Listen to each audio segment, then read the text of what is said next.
এক ওয়াক্ত নামাজ পড়ে না, খোদার 365 দিন, একটা বছরে কোনো দিন যে ছেলেটা ফজরের নামাজ পড়লা না, তুমি কোন মার ঘরে জন্ম নিলে?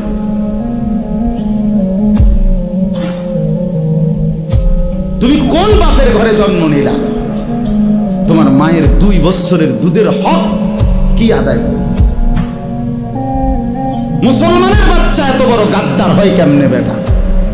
এত বড় নাফরমান, এত বড় হাইওয়ান, এত বড় চতুষ্পদ জানোয়ার মুসলমানের ঘরে হয় কেমনে বেটা? কেমনে হয় বেটা? এজন্য মনে রাখো বেটা, যে কপালে সেজদা নাই সে কোনো মানুষ না। যে সেজদা দেয় না সে মানুষ নয়, মানুষ নয়, জানোয়ার। সে জানোয়ার, হাইওয়ান, এটা চতুষ্পদ জন্তু, এটা জানোয়ার, এটা